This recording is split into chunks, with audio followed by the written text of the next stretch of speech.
અને નાકમાં નટ પહેરે અને વીતો. આ યાદ રાખજો, વીતો. આ શું છે? આ છે બેટા વીતો. આ જે નાકમાં પહેર્યું છે ને એ છે વીતો. આ શું છે? આ વીતો છે. આ હુંસી. આ વીતો.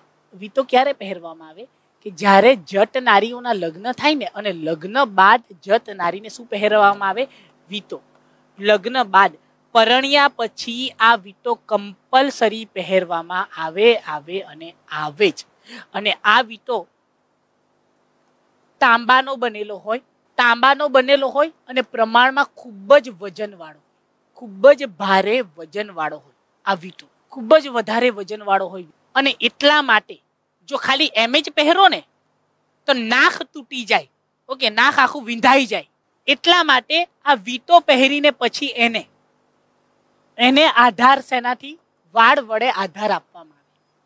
ઓકે, લટકનો ના રહે એટલા માટે આમ નાકમાં પહેરીને પછી એને વાળથી બાંધવામાં આવે. લગ્ન થયા પછી ફરજિયાત પહેરવામાં આવે.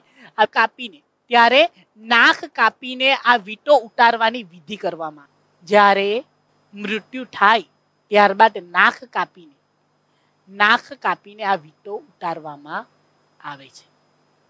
ને જટ નારીના બધા ઘરેણા શેના બનેલા હોય?